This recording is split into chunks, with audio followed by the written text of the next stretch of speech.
का, अपने पूर्व सांसद प्रवीण निषाद जी का, अपने सभी निषाद पार्टी के सभी वरिष्ठ नेताओं का, कार्यकर्ताओं का, कि उन्होंने गठबंधन धर्म का पालन करते हुए भारतीय जनता पार्टी के साथ लगातार कंधे से कंधा मिलाकर पूरे प्रदेश में, पूरे देश में काम कर रहे हैं।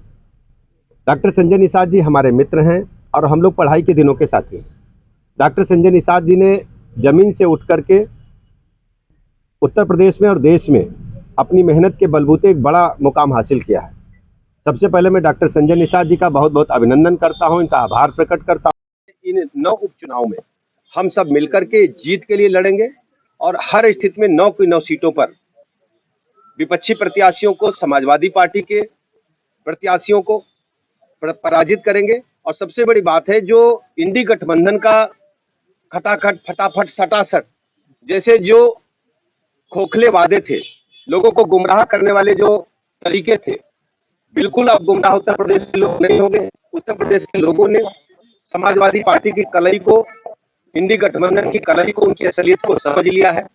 इन लोगों ने हमेशा उत्तर प्रदेश में जब जब ताकत समाजवादी पार्टी को, इंडी गठबंधन को मिली है, गुंडे, बदमाश, माफिया, लुच्चे, लफंगे सत्ता के संरक्षण में पले और बढ़े हैं। कमजोर तबकों पर अत्याचार, अनाचार बढ़ा है।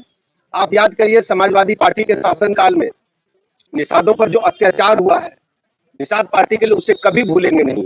गुंडे, बदमाश खुलेआम बहू बेटियों की इज्जत आबरू को बुरी नजर से देखते थे, उन्हें परेशान करते थे, स्त्रियों का उपयोग होता था। पूरी तरह उत्तर प्रदेश की अर्थव्यवस्था ध्वस्त कर दिया गया था। आज हम कह सकते हैं गठबंधन सरकार प्रदेश में पूरी तरह विकसित की तरफ उत्तर प्रदेश तेजी के साथ आगे बढ़ रहा है। सर्वाधिक एक्सप्रेसवेज है। बिजली के मामले में देखेंगे, 30,000 मेगावाट बिजली प्रतिदिन कंज्यूम कर रहे हैं। पहले ये 20,000 का आंकड़ा आते आते हमारे संसाधन रखते थे। बेसिक शिक्षा के स्कूल हो, चाहे उच्च शिक्षा के स्कूल हो, चाहे स्वास्थ्य से हो, और राष्ट्र के राज्यों को छोड़कर धीरे नंबर राज्य बढ़ना प्रारंभ किया है। बड़े बड़े उद्योगपतियों का मुकाम अब उत्तर प्रदेश हो रहा है। प्रदेश के पूरे राष्ट्र में एक आगे है। उत्तर प्रदेश की भारतीय पार्टी को माननीय प्रधानमंत्री नरेंद्र मोदी मार्गदर्शन के नेतृत्व में आशीर्वाद प्रदान करती है। और उत्तर प्रदेश सरकार में आदरणीय मुख्यमंत्री योगी जी के नेतृत्व में कानून व्यवस्था से लेकर स्ट्रक्चर लेकर आमूल चूल परिवर्तन सत्ता के बाद से अब तक हो चुका है। हम सब, चाहे हमारे निषाद पार्टी के राष्ट्रीय सुभाष के राष्ट्रीय और अपना दल राष्ट्रीय आदरणीय पटेल जी है, हम सब अपने भारतीय जनता पार्टी गठबंधन के साथ ही मिलजुल करके लड़ेंगे। और हमारे ये मतलब हम सब की है कि जीत महत्वपूर्ण है। जैसे डॉक्टर साहब ने बताया, सब मिलके 9 उपचुनाव में विजय हासिल करेंगे। इन्हीं शब्दों के साथ आप सब प्रातःकाल आए डॉक्टर साहब के आवास पर। मैं हृदय से आप सबका भी आभार प्रकट करता हूँ। बहुत बहुत धन्यवाद। 22 का चुनाव भी भाजपा बनाम समाजवादी पार्टी, तो चुनाव भी भाजपा बनाम समाजवादी पार्टी, क्योंकि समाजवादी पार्टी 2 सीटों पर लड़ रही है और भाजपा भी कहीं ना कहीं अकेली लड़ रही। 2 सीटें मांगी थी इन्होंने, लेकिन आपने नहीं। और आरएलडी भी उनसे सिंबल लिया है, लेकिन प्रत्याशी आपका ही है। देखिए, भारतीय जनता पार्टी, मैंने आपको स्पष्ट किया, हमारा गठबंधन मजबूत है और हम सब मिलजुल करके चुनाव लड़ेंगे। समाजवादी पार्टी इंडी गठबंधन को परास्त करेगी। बैठक की अपने कार्यकर्ताओं के साथ, आप ज्वाइंट प्रेस कॉन्फ्रेंस कर रहे हैं, क्या कहेंगे? ये इतिहास रहा है कि देश को समाज हित में, देश के हित में किसी को इस देश के लोगों ने बलिदान दिया है। मेरे पिताजी सेना में सूबेदार रहे, मेजर भी रहे, और उन्होंने भी बलिदान दिया था देश के लिए। उनको आज हम समाज के लिए, अपने समाज को हितों के लिए छोटे छोटे बातों को बलिदान तो करना ही पड़ेगा। आपने देखा होगा, मैं 3 दिन से दिल्ली में था और दिल्ली में शीर्ष नेतृत्व से बात हुई और पूरा अपने समाज को भरोसा दिलाता हूँ कि जो आज उपचुनाव में हमने चुनाव न लड़कर, लोग कह रहे हैं कि छोड़ दिया, भाग गया, बिक गए, बेच दिया, तमाम तरह के आरोप विपक्ष लगा रहे हैं। हमारे लोगों के अशिक्षा का लाभ उठा रहे हैं, जिन्होंने उनको सुख से या समृद्धि से, विकास से कोसों दूर रखा। ऐसे लोग आज के दिन में कम से कम ये ट्वीट कर रहे हैं कि मेरा एक विचारधारा रहा कि हमेशा जीत चाहिए, सीट नहीं जीत चाहिए, मेरा एक विचारधारा रहे, और उस जीत के सहारे हम जो है समाज को कुछ दे सकते हैं।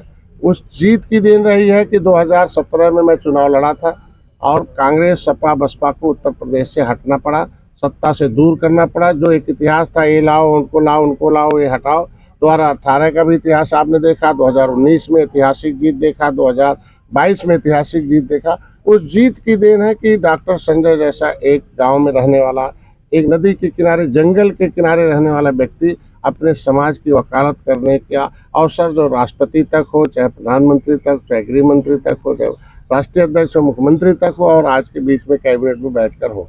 आज कम से कम इस उपचुनाव में जीत चाहिए।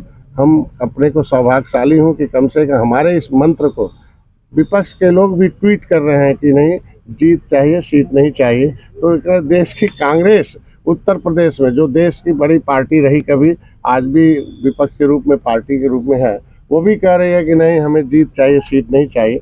तो मैं तो एक त्रेता में भगवान राम के निषाद राज के वंशज हूँ, जो किस तरीके से गले लगाया था, उस रावण पर जीत प्राप्त करने के लिए उन्होंने अपने को, आपने देखा होगा, सेना भी दिया था, गंगा पार करके जीत भी दिया था, और जीत लेने के बाद आप देखो सुख का राज आया था।